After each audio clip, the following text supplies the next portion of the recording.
Mari kita berdoa. Ini menjadi ungkapan syukur kami dan kerinduan kami bahwa kami haus akan Tuhan.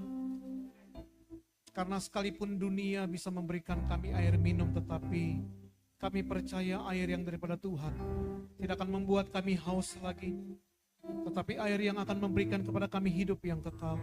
Karena itu kami butuh firman Tuhan untuk Tuhan taburkan pada sore malam hari ini. Sehingga firman Tuhan yang kami dengar bukan hanya sekedar menjadi informasi bagi kami, tetapi biarlah boleh membawa perubahan hidup dalam kehidupan kami hari lepas hari. Sehingga dimanapun kami berada, hidup kami akan terus jadi berkat bagi banyak orang. Karena itu Bapa, kami undang Roh Kudus untuk menuntun setiap kami untuk bekerja di sore hari ini. Karena kami percaya tanpa Roh Kudus-Mu, kami tidak akan pernah mampu melakukan apa-apa. Berbicara bagi setiap kami, karena setiap kami siap sambut firman Tuhan. Di dalam nama Tuhan Yesus Kristus kami sudah berdoa dan mengucap syukur. Haleluya. Bersama-sama kita katakan amin. Silakan duduk setiap Bapak Ibu Saudara semua. Shalom. Puji nama Tuhan, senang dapat berjumpa di sore hari ini dengan setiap kita semua. Dan saya berdoa, biarlah sore hari ini setiap kita semua diberkati Tuhan melalui firman-Nya. Saudara siap diberkati Tuhan, amin? Oleh sebab itu mari langsung kita buka Alkitab kita yang terdapat dalam Matius pada pasalnya yang ke-24. Dalam Matius pada pasalnya yang ke-24, ayatnya yang ke-37 sampai dengan ayatnya yang ke-44. Dalam Matius pada pasalnya yang ke-24, kalau saudara sudah dapat di sana, ayatnya yang ke-37 sampai dengan 44, saya akan ajak setiap kita untuk baca berganti-gantian, di mana saya akan baca yang pertama, saudara kedua, kita akan berganti-gantian sampai dengan ayatnya yang ke-44. Yang sudah dapat bisa berkata amin? Oke, mari kita baca berganti-gantian. Saya pertama, saudara kedua. Alkitab kita memberi judul nasihat supaya berjaga-jaga. Itu judul perikopnya yang akan kita baca sore hari ini. Yang pertama 37 dikatakan demikian Bapak Ibu. Sebab sebagaimana halnya pada zaman Nuh, demikian pula halnya kelak pada kedatangan anak manusia. Saudara sekalian. Sebab sebagaimana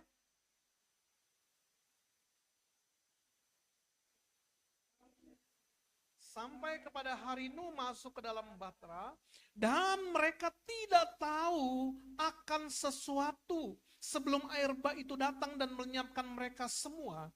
Demikianlah pula halnya kelak pada kedatangan anak manusia, saudara sekalian. Pada waktu itu, kalau ada dua orang perempuan sedang memutar batu kilangan, yang seorang akan dibawa dan yang lain akan ditinggalkan. Karena itu berjaga-jagalah, sebab kamu tidak tahu pada hari mana. Tetapi ketahuilah ini, jika tuan rumah tahu pada waktu mana, pada malam hari pencuri akan datang, sudahlah pasti ia berjaga-jaga dan tidak akan membiarkan rumahnya dibongkar. Sebab itu hendaklah kamu juga, karena anak manusia datang pada saat yang tidak kamu duga. Sekali lagi saya akan bacakan ayat ke-44-nya, dikatakan begini. Sebab itu hendaklah kamu juga siap sedia, karena anak manusia datang pada saat yang tidak kamu duga. Nah, minggu yang lalu kita sudah sempat belajar, saya juga percaya di tempat ini saudara sudah sama-sama belajar tentang akhir zaman. Ya, sedikit yang kita pelajari tentang akhir zaman di minggu yang lalu. Dan hari ini merupakan sambungan dari apa yang dikhotbahkan di minggu yang lalu mengenai left behind. Itu yang menjadi judulnya pada hari ini. Nah, kelanjutannya yang saya sebagai hamba Tuhan mau ingatkan kepada kita di hari ini, melalui ayat Matius 24 tadi, ayatnya yang ke-37 sampai dengan ke-44, bahwa ternyata Alkitab memberitahu kita sebuah rahasia. Katakan bersama saya rahasia. Seharusnya kalau rahasia kan gak perlu diberitahu, kan begitu. Namanya rahasia, yang namanya rahasia ya gak usah diberitahu begitu ya. Tetapi bersyukurlah karena Tuhan memberitahu kita rahasia yang seharusnya tidak boleh diketahui. Tapi dia memberitahu kita untuk kita ketahui. Bukan kepada orang-orang pada umumnya. Bukan kepada orang lain. Tetapi kepada setiap mereka yang Tuhan kasihi. Apa rahasianya? Rahasia sederhananya begini. Mengenai akhir zaman, bahwa kedatangan Yesus yang kedua kali itu datangnya tiba-tiba. Itu rahasianya. Datangnya tiba-tiba dan mengejutkan. Makanya Tuhan menggambarkan bahwa kedatangan anak manusia atau kedatangan Yesus yang kedua kali itu seperti air bah di zaman Nuh. Banyak orang yang tidak siap pada saat itu. Banyak orang yang tidak sadar dan akhirnya banyak orang yang tertinggal. Sekalipun begini, sekalipun mereka sudah pernah diberitahu. Tapi karena banyak orang yang tahu, tetapi karena tidak siap-siap, tidak berjaga-jaga, sekalipun pernah dengar, kita semua diberitahu rahasia ini, supaya setiap kita tidak ada seorang pun yang akan tertinggal pada saat Yesus datang. Juga nggak datang-datang. 2025. Ya itulah yang menjadi ayat kuncinya. Bahwa karena tidak ada seorang jaga-jaga setiap hari. Waspada dan berjaga-jaga setiap hari. Makanya di dalam PowerPoint dan di dalam outline yang saudara terima, firman Tuhan katakan begini dalam 2 Tesalonika 1 ayat 3-10, gak usah kita buka lagi, tetapi dirangkum begini, bahwa ternyata di akhir zaman itu akan ada 3 kategori manusia. Ada 3 kelompok, ada 3 golongan manusia pada waktu Yesus datang ke bumi. Ada 3 kategorinya. Kategori yang pertama apa? Yang pertama, next, adalah orang-orang yang memuliakan Tuhan Yesus. Pada saat Yesus datang ke bumi, ada orang-orang yang memuliakan Dia, memuji Dia, menyembah Dia. Begitu. Ini adalah golongan orang-orang pertama. Nah, kalau kita mau tarik dalam kehidupan kita masa kini, bahwa mereka yang ada dalam golongan ini adalah orang-orang yang selalu hidup di dalam kebenaran. Mereka selalu hidup di dalam kebenaran. Mereka menjaga iman mereka. Mereka memprioritaskan Tuhan. Dan orang-orang kategori ini adalah orang-orang yang siap kalau Tuhan datang nanti siap-siap diangkat. Siap dengan pengangkatan. Rapture itu terjadi. Mereka golongan yang siap. Karena hidupnya adalah memuliakan Tuhan. Maka dari itu Bapak Ibu, setiap kita pada saat Yesus datang yang kedua kali, ingin menjadi golongan orang-orang yang diangkat, menjadi golongan orang-orang yang diselamatkan, maka setiap kita harus selama hidup memuliakan Tuhan. Selalu terhubung dengan Tuhan, selalu intim dengan Tuhan. Sekalipun dunia semakin lama semakin gelap. Puji Tuhan, kalau hari-hari ini perang Iran Israel sudah sedikit mereda begitu ya. Tapi ada yang tahu nggak strategi apa yang mereka sedang atur di belakang? Kan tidak ada yang tahu. Apa yang sedang mereka rencanakan? Tidak ada yang tahu. Banyak orang memprediksi akan terjadi perang dunia 3. Apakah itu akan terjadi atau tidak? Tidak ada seorang pun yang tahu. Tetapi kalau kita baca firman Tuhan, saya katakan di 2 minggu yang lalu pada saat saya khotbah di Gresik, kalau saya tidak salah, saya katakan bahwa memang itulah akhir zaman. Akhir zaman itu memberitahu kepada setiap kita bahwa dunia itu akan semakin jahat. Dunia akan semakin berantakan. Akhir zaman itu akan banyak gejolak. Akhir zaman akan banyak peperangan. Akhir zaman akan banyak bencana. Akhir zaman akan lebih banyak pembunuhan. Dan lain sebagainya. Itu yang firman Tuhan sudah katakan. Maka kalau itu adalah yang firman Tuhan sudah katakan, saya tanya kepada jemaat begini. Terus buat apa kita berdoa supaya keadaan lebih baik? Kan memang sudah dinubuatkan akhir zaman gak akan lebih baik. Lalu untuk apa kita berdoa supaya keadaan lebih baik? Kan sekarang banyak orang yang berdoa, Tuhan pulihkan negeri kami, Tuhan pulihkan bangsa-bangsa. Kalau kita baca Alkitab, justru tidak akan terjadi pemulihan bangsa-bangsa. Betul ya? Itu kan yang firman Tuhan katakan. Lalu apa yang harus kita doakan? Yang seharusnya kita doakan. Justru kita sebagai anak-anak Tuhan, berdoalah bagi orang-orang kudusnya Tuhan, supaya mereka kuat dalam iman. Kenapa? Karena kalaupun keadaan semakin berantakan, orang yang memiliki iman yang kuat tidak akan pernah goyah. Tidak akan pernah sangkal Tuhan. Tidak akan pernah jual Yesus. Sekalipun keadaan semakin memburuk. Itu yang harusnya setiap kita gumulkan dan doakan. Maka hari-hari ini kita perlu sebagai orang percaya terhubung dengan Tuhan. Supaya sekalipun dunia ini semakin gelap, kita masih tetap bisa memberikan cahaya di tengah kegelapan-kegelapan dunia ini. Sama seperti lampu. Bapak Ibu kan pasti punya lampu di rumahnya. Pak, Bu, lampu itu kalau Bapak Ibu copot dari sumber listrik tetap namanya lampu, betul ya? Nggak mungkin namanya berubah jadi apa? Jadi apa yang Bapak Ibu mau? Nggak mungkin, tetap namanya lampu. Tapi selama dia tidak terhubung dengan sumber listrik, maka dia tidak akan pernah bisa berfungsi menerangi yang gelap. Sama hidup kita tidak akan pernah punya fungsi apa-apa kalau kita tidak pernah terhubung dengan sang sumber terang. Kita tidak akan pernah bisa menjadi terang, kita tidak akan pernah bisa hidup berdampak kalau kita tidak menjalin komunikasi terhubung dengan sang sumber terang. Makanya kalau orang Kristen berdoa, Tuhan pakai hidup saya supaya saya bisa jadi terang bagi orang lain. No. Tidak hanya sekedar kita doa. Tapi kita harus bangun keintiman dengan Tuhan. Kita harus jalin hubungan dengan Tuhan supaya kita selalu terkoneksi dengan Dia. Sehingga kalaupun kita berjalan di tempat gelap, kita masih bisa menerangi tempat yang gelap. Kenapa? Karena memang kita terhubung dengan sang sumber terang. Makanya kita perlu selalu terhubung sama ibarat lampu.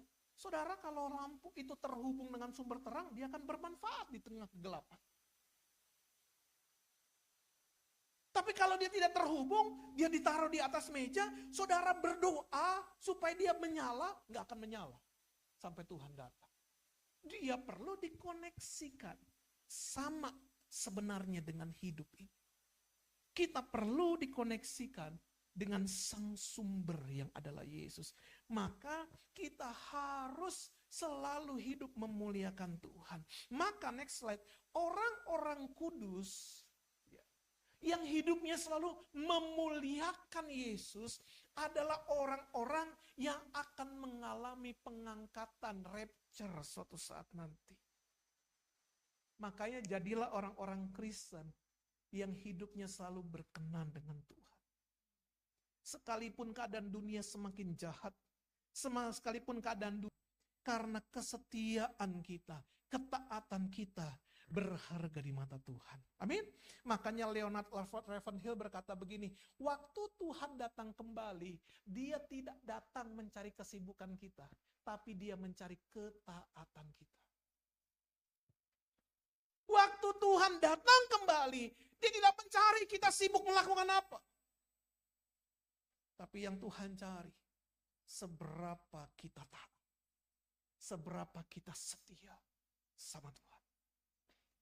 Maka jangan kita selalu berpikir dengan kita sibuk dalam melayani Tuhan, maka secara otomatis kita menjadi bagian orang-orang yang diangkat Tuhan. Karena jelas firman Tuhan katakan, Matius pasalnya yang ke-7, bukan orang yang berseru kepadaku Tuhan, Tuhan yang akan masuk dalam kerajaanku. Walaupun mereka berkata, bukankah kami sudah mengusir setan demi namamu, melakukan mujizat demi namamu, begitu. Saya tanya sama saudara, artinya orang yang sibuk pelayanan enggak tuh? Wah, aktif pelayanan toh? Maka Tuhan itu tidak mencari kesibukan pelayanan kita, tapi Dia mencari kesetiaan dan ketaatan kita. Makanya Tuhan katakan, bukan yang berseru kepadaku, tetapi yang melakukan perintah. Makanya jadilah orang-orang yang hidup melakukan kehendak dan perintah Tuhan. Amin. Next, yang kedua, kategori orang yang kedua adalah orang-orang yang mengagumi Tuhan. Nah, apa sih maksudnya orang-orang yang mengagumi Tuhan? Bukankah bagus, Pak? Orang itu kagum sama Tuhan Yesus. Pak, Bu, kagum itu nggak cukup. Kagum itu nggak cukup. Yang Yesus ingin adalah orang-orang itu hidup melakukan firman. Bukan sekedar kagum, Pak, Bu. Misalnya, kalau kita melihat sesuatu produk, wah, kita kagum akan hasil rancangan seseorang, wah, kita kagum. Tapi kan belum tentu kita memakai produknya. Kita hanya sekedar kagum. Kita bisa mengagumi seseorang, wah, hebat ya, luar biasa pelayanannya, luar biasa apa yang dia lakukannya, luar biasa dampak yang dilakukannya. Kita bisa sekedar kagum. Tapi kagum belum tentu kita mengikuti apa yang dia lakukan. Belum tentu mengikuti apa yang dia ajarkan. Makanya ada orang-orang yang hanya sekedar mengagumi Tuhan. Tetapi orang ini tidak dikategorikan sebagai orang-orang yang akan dipersiapkan menerima pengangkatan. Kenapa? Karena ingat baik, next. Orang yang mendengarkan firman namun tidak melakukannya. Inilah orang yang hanya sekedar kagum akan Tuhan. Tapi tidak melakukan. Mereka adalah orang-orang yang akhirnya terlambat membenahi hidup mereka. Karena kalau mereka tidak hidup sesuai dengan firman Tuhan, bagaimana mereka bisa memperbaiki kehidupan mereka? Tentu orang-orang yang seperti ini juga akan masuk dalam sebuah keadaan yang akan ditinggal. Tidak akan menerima pengangkatan.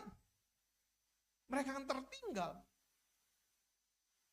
Maka next, orang-orang yang tertinggal ini akan mengalami sebuah kengerian. Terlambat bertobat, akhirnya tertinggal dan masuk masa penganiayaan. Inilah kategori orang yang hanya sekedar kagum akan Tuhan. Oh, kagum ya, keren ya yang Yesus lakukan ya. Oh, keren. Hanya mengagumi apa yang Yesus lakukan dan perbuat, tapi tidak mengikuti apa yang Yesus ajarkan dan perintahkan. Makanya kalau kita menjadi kategori orang yang pertama hidup memuliakan Tuhan, maka hidup kita ada selalu menyenangkan Tuhan. Mentaati perintahnya. Menjauhi segala apa yang Tuhan tidak inginkan, Tuhan tidak suka. Itu yang harusnya kita lakukan. Bukankah ada lagu yang berkata mengajarkan kita menyenangkanmu, senangkanmu, hanya itu kerinduanku. Bukankah itu yang kita nyanyikan dengan perkataan menyenangkan Tuhan? Apa sih yang membuat Tuhan senang? Yang membuat Tuhan senang sederhana. Pada saat kita melakukan apa yang Dia perintahkan. Betul ya? Kalau Bapak Ibu, setiap kita punya bawahan. Kita perintahkan lakukan A, terus dia lakukannya D. Kira-kira bagaimana perasaan kita? Saudara punya bawahan, saudara perintahkan, lakukan A ya, terus yang dia lakukan malah D. Apa yang akan kita rasakan? Pasti apa? Hah? Apa? Jengkel, apa lagi? Bahasa Belandanya dongkol, apa tuh dongkol? Wah, udah kayak satu kemarahan yang gak keluar-keluar, dongkol begitu. Itu pasti yang kita rasakan.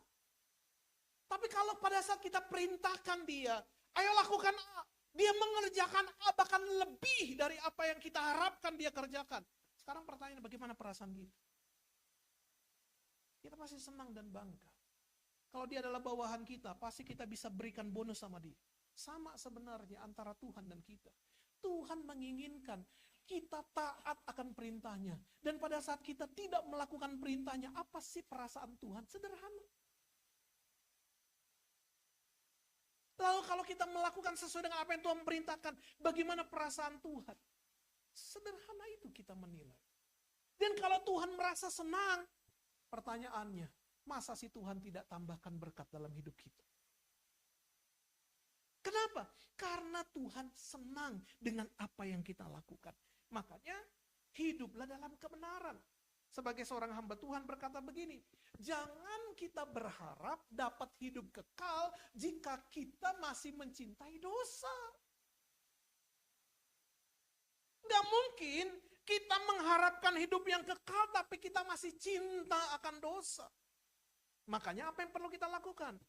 Hiduplah dalam pertobatan. Hiduplah sesuai dengan apa yang Tuhan inginkan. Maka dalam hidup ini di akhir zaman hanya ada dua pilihan. Next. Apa? Yang pertama, kita ikut antikris atau kita tolak antikris.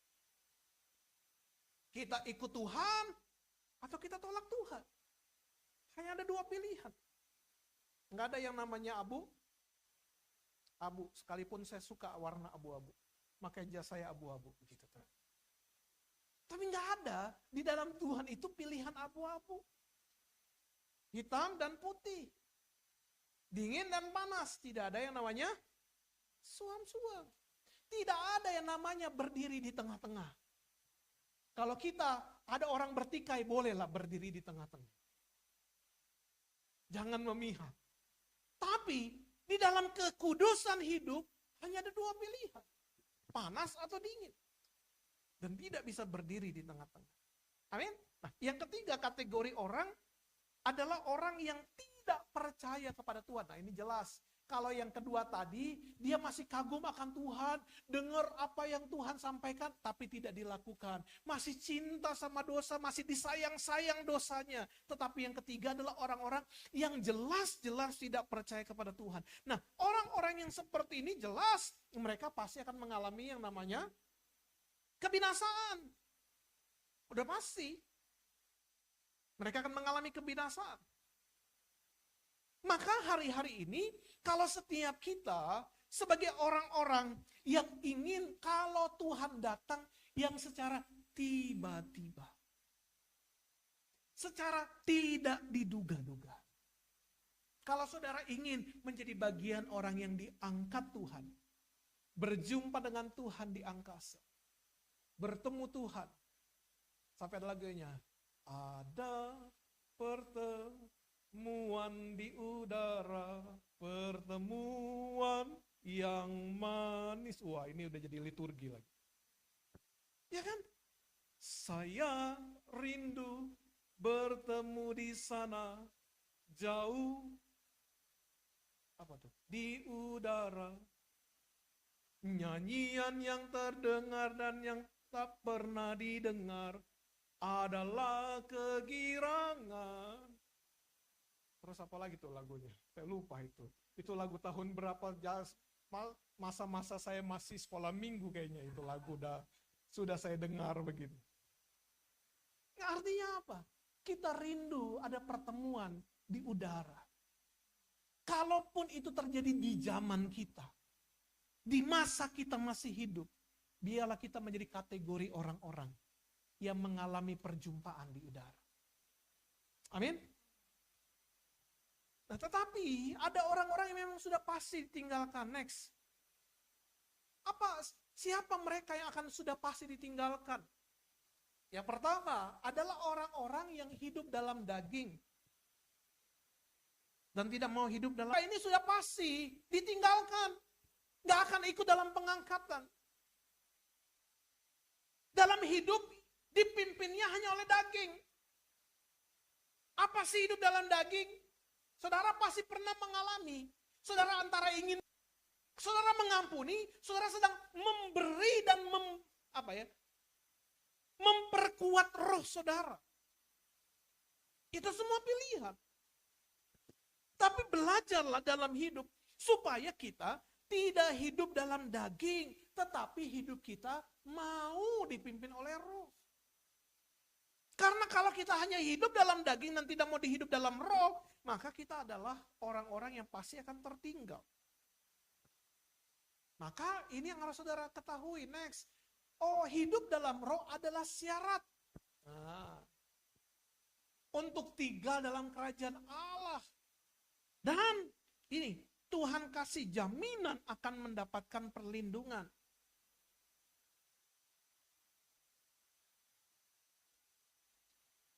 Maka kalau kita hari ini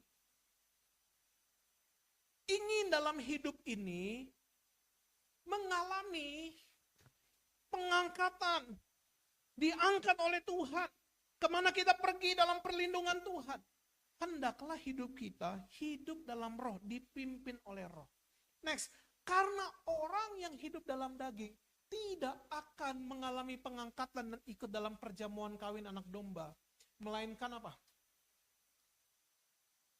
Ya, mereka akan masuk dalam aniaya besar. Mereka akan masuk dalam aniaya besar. Makanya kita harus hati-hati. Kita harus berjaga-jaga. Supaya apa? Supaya kita menjadi bagian orang-orang yang menikmati kerajaan sorga. Menikmati perjamuan kawin anak domba. Menikmati pesta di sorga. Tapi hidup kita harus dipimpin oleh roh. Adalah orang-orang yang tidak menjaga cara hidup. Tidak menjaga cara hidupnya. Dalam Wahyu pasal yang kedua dan pasal yang ketiga, gak usah kita buka secara detail karena ini ada dua pasal besar. Saudara akan menemukan adanya 7 jemaat kitab Wahyu kalau saudara pasti tahu. 7 jemaat kitab Wahyu adalah disebut sebagai gereja-gereja awal. 7 jemaat awal. Dan Tuhan memberikan peringatan kepada setiap jemaat-jemaat yang ada. Bermacam-macam peringatannya. Ya. Yang sampai dengan hari ini kalau saudara pertanyakan, Pak, masih ada nggak jemaat-jemaat ini? Jemaat-jemaat ini sudah tidak ada. Bangunan-bangunannya sudah menjadi reruntuhan, hanya tinggal sisa-sisa. Yang sekarang ini lokasinya ada di Turki. Asia Kecil. Ya. Yang sampai dengan hari ini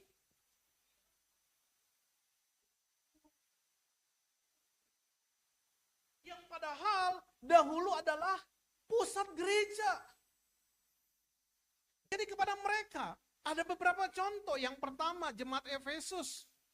Mereka kenapa? Mereka itu meninggalkan kasih mula-mula.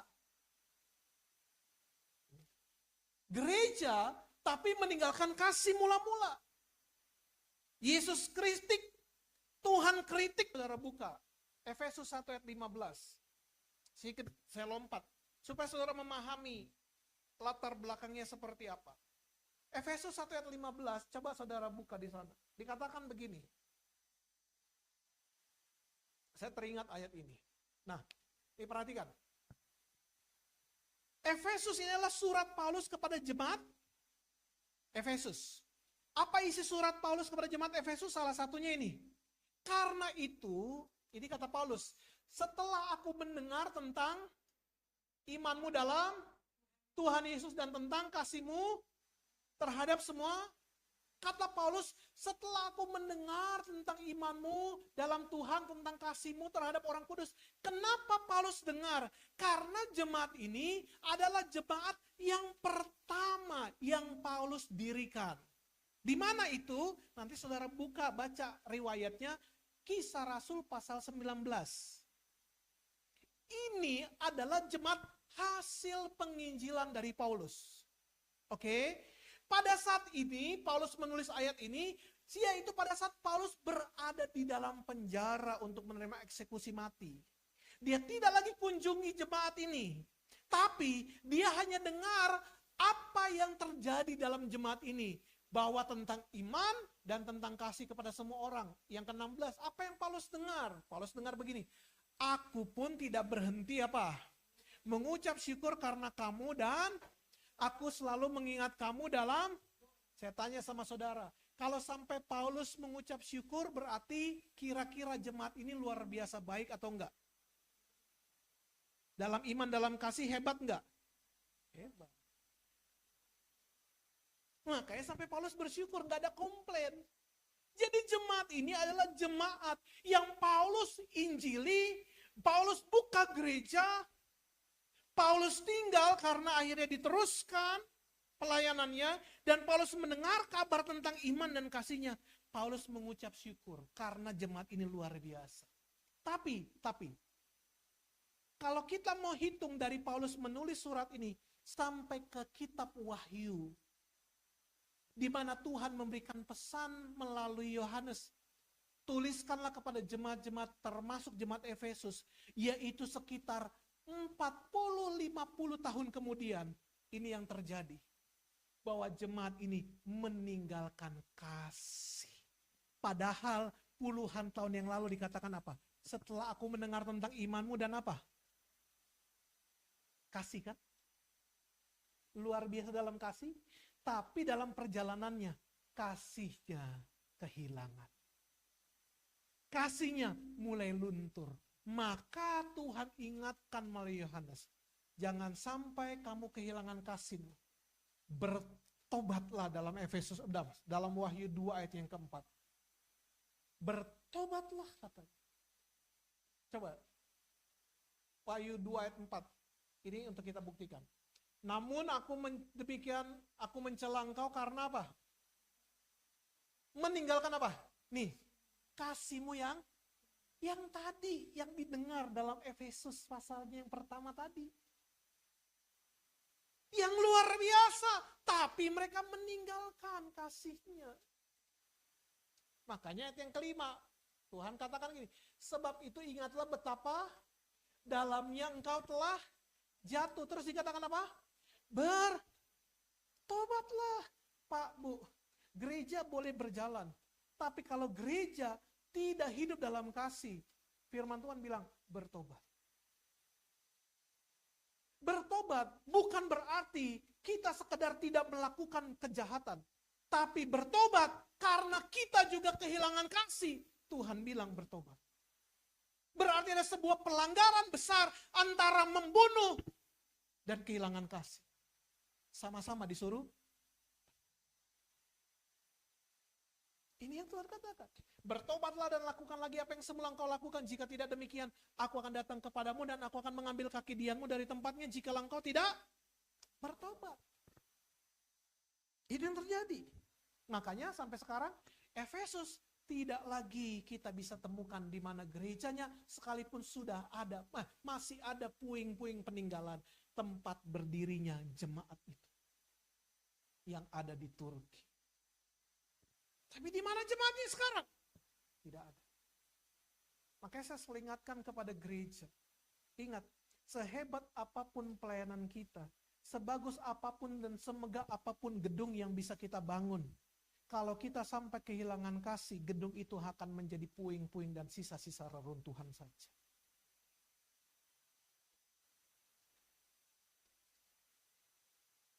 Tidak heran kalau suatu saat nanti, siapa yang sudah ke Eropa? Pak Luki mungkin. Belum? Berarti nanti kita, ada yang sudah ke Eropa? Atau nanti kita trip bersama-sama begitu tuh? Oh, Pemamo. Berapa banyak gereja yang akhirnya hari-hari ini kehilangan pengunjung dan jemaat. Yang hanya menjadi suatu saat nanti puing-puing gereja. Seperti apa yang terjadi dengan jemaat-jemaat di kitab Wahyu. Kenapa? Sederhana. Karena Tuhan bisa ambil kaki dia. Tuhan tidak peduli dengan bangunan. Tuhan peduli dengan hati kita. Dia tidak peduli dengan bangunan fisik, tapi dia peduli dengan iman yang kokoh dalam hidup kita. Dan kasih dalam hidup kita. Amin. Lalu ada jemaat apa? Jemaat Smyrna, kita akan cepat. Ya, menjadi jemaat iblis dikatakan di sana. Ya. Menjadi jemaat yang suka kompromi, kalau saya mau katakan demikian. Ya. Lalu ada lagi apa? Jemaat Pergamus mengikuti ajaran Biliam dan Nikolaus. Ya. Lalu ada lagi jemaat Tiatira. Ya, di sana dikatakan mengikuti ajaran Isabel. Ada lagi jemaat Laodikia. Jemaat yang hidup secara apa? Suam-suam. Itu yang tadi saya katakan. Tidak dingin, tidak panas. Dari jemaat-jemaat ini, kita dilayani Tuhan. Kita boleh pergi ke gereja. Kita boleh pergi beribadah. Tapi kalau kita tidak menjaga hidup kita, maka kita akan ditinggalkan. Makanya A.W. Tozer berkata begini, seorang hamba Tuhan. Kita bisa terlihat aktif dalam pelayanan. Tetapi jika hati kita jauh dari Tuhan, sebenarnya kita sedang tertidur secara rohani. Kita boleh terlihat aktif, banyak aktivitas, banyak yang kita lakukan dalam pelayanan pekerjaan Tuhan. Di gereja kah, di masyarakat dan lain sebagainya. Tetapi dia katakan, kalau hati kita jauh dari Tuhan, sebenarnya secara rohani kita sedang tertidur. Kita tidak sedang benar-benar bangun. Maka sekarang bangunlah dari tidur. Coba colek kiri kanannya, siapa tahu ada yang tidur. Bilang, jangan tidur, bangun.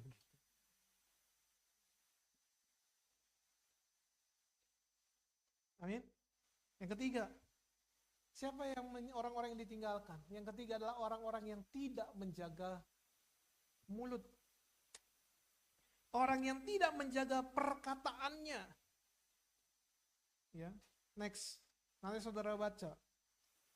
Dalam Yudas pada pasal yang pertama. Kenapa ini Yudas 16:7? Cari Yudas pasal 16, nggak ada itu. Adanya Yudas hanya satu pasal. Ayatnya 16-18. Dengan mulut kita bisa memberkati dan diberkati.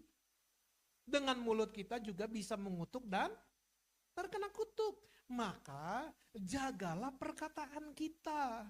Dengan mulut kita bisa membangun dan menghancurkan.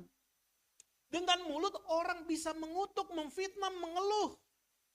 Tetapi bukan hanya bagi orang lain, tetapi juga bagi dirinya. Makanya hati-hati gunakan mulutmu, prok-prok-prok gitu. Oh, itu jadi apa kalau prok-prok-prok gitu? Hati-hati dengan perkataan kita. Joyce Meyer berkata begini, lidah adalah kemudi hidupmu. Jika kamu tidak mengendalikannya, hidupmu akan karam. Lidah adalah kemudi hidup kita. Jika kita tidak mengendalikannya, siap-siaplah hidup kita karam atau tenggelam. Amin.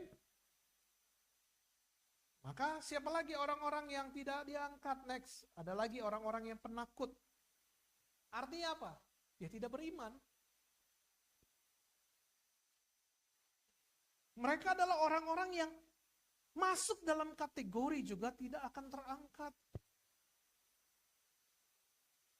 Firman Tuhan jelas katakan demikian. Makanya kalau hari ini hidup kita sering mengalami ketakutan, takut apa? Banyak hal. Takut masa depan kah? Takut bagaimana menghadapi hidup kah? Takut bagaimana menghadapi harga yang naik kah? Takut besok mau makan apakah? Kalau hari ini kita masih sering hidup dalam ketakutan, ingat, hidup dalam ketakutan berarti kita kurang beriman. Sederhana. Ketakutan yang tidak diserahkan kepada Tuhan menunjukkan bahwa kita itu kurang iman. Dan Wahyu pasal 21, coba saudara buka ayat yang ke-8. 21 ayat yang ke-8, dikatakan begini. Tetapi orang-orang apa? Apa yang ditulis Alkitab? Orang-orang penakut, orang-orang yang tidak percaya, orang-orang keji, orang-orang pembunuh, orang-orang sundal, tukang sihir, penyembah berhala, dan semua pendusta. Mereka akan mendapat bagian di dalam apa? Lautan yang menyala-nyala oleh api dan belerang. Inilah kematian yang... Jadi orang penakut itu dikategorikan sama. Nggak ada bedanya. Dengan apa? Penyembah berhala, tukang sihir, pembunuh, orang tidak percaya, orang keji, orang sundal, dan lain sebagainya. Sama. Kenapa? Karena ketakutan sebagai tanda bahwa kita tidak beriman. Maka, next, perhatikanlah segala aspek kehidupan kita dan teruslah hidup di dalam kebenaran. Maka kalau kita selalu hidup dalam ketakutan, siap-siaplah tenggelam dan terbawa badai. Ingat, murid-murid Yesus tenggelam dalam badai karena apa? Sederhana, karena mereka takut. Betul kan? Karena mereka takut. Yang dialami oleh Petrus apa? Pada saat dia sudah berjalan di atas air, dia dengar angin, dia rasakan tiupan angin, takut. Gelap. Jatuh. Hidup kita sama. Maka kalau hidup kita hari ini sering mengalami ketakutan, ingat baik. Berarti kita perlu mengasah iman kita. Untuk semakin kuat dalam Tuhan. Dan kalau kita hari ini sering hidup dalam ketakutan, berarti jangan pernah juga saudara lupa, Tuhan izinkan akan banyak hal proses terjadi dalam hidup kita, supaya kita semakin kuat dalam iman. Tidak mudah kita. Kalau kita selalu merasa khawatir akan masa depan, apa yang akan terjadi, keadaan bagaimana yang akan terjadi, justru perbanyakan antara doa dan jawaban. Iman adalah jembatan antara doa dan jawaban. Maka kalau hari ini saudara berdiri di tempat ini, mungkin saudara takut, saudara perlu menguatkan iman. Tuhan bagaimana hari depan? Tuhan bagaimana hari esok? Tuhan bagaimana anak saya? Tuhan bagaimana keadaan dunia? Tuhan bagaimana bisnis saya? Itu kan semua ada di depan. Bagaimana Tuhan, apa yang akan terjadi di depan? Saudara ingat baik, saudara perlu melatih iman saudara. Tapi untuk bisa iman itu menjadi sebuah kenyataan, perlu perantara iman. Supaya tadi ya saudara berdiri di tempat ini, hingga saudara tiba di kenyataan apa yang saudara imani itu. Maka iman menjadi satu bagian penting untuk menyambungkan semuanya itu. Maka kalau hari ini saudara kekurangan iman, mintalah sama Tuhan yang memberikan kepada kita iman. Kalau kita hari ini kekurangan iman, jangan pernah lupa baca firman Tuhan, karena iman timbul dari pendengaran, pendengaran akan firman Tuhan. Maka apa yang menjadi penutup hari ini? Sederhana. Apa yang harus kita lakukan? Saya catat di sini. Yang pertama yang perlu kita lakukan, jaga hidup kita dalam roh dan bukan dalam daging. Jaga hidup kita dalam roh dan bukan dalam daging. Sambil saya undang Arthur. Yang kedua, peliharalah kasih mula-mula. Yang ketiga, jagalah mulut kita, lidah kita. Dan yang keempat, hiduplah dalam iman dan bukan ketakutan. Tuhan Yesus datang bagi orang-orang yang siap. Maka jangan sampai kita hanya jadi penonton tapi tertinggal dalam kegelapan dan penyesalan. Sebuah kata-kata penutup dari Charles Spurgeon berkata begini. Orang Kristen sejati adalah orang yang menantikan Yesus seperti pengantin yang menantikan mempelainya. Orang Kristen sejati adalah orang yang menantikan Yesus sama seperti pengantin yang menantikan mempelainya. Jadi kalau hari ini kita menjadi golongan orang-orang Kristen yang sejati, maka nantikanlah Tuhan untuk datang menjemput kita. Bukan karena kita pasrah terhadap nasib, bukan karena kita pasrah dengan keadaan, tapi karena kita tahu tempat yang paling indah dan paling mulia pada saat kita berada bersama-sama dengan Tuhan. Bukankah itu menjadi kerinduan Tuhan? Sebagaimana Dia berkata, aku pergi untuk mempersiapkan tempat bagimu. Dan jika aku sudah selesai mempersiapkannya, aku akan datang kembali dan membawa kamu ke tempatku. Supaya di tempat di mana aku berada, di situ pun kamu juga akan berada. Maka kalau Tuhan punya kerinduan untuk berada bersama-sama dengan kita, kalau kita sebagai mempelainya, rindukanlah juga di tempat di mana Tuhan berada. Di situ pun kita akan berada. Mari tutup catatan Alkitab kita.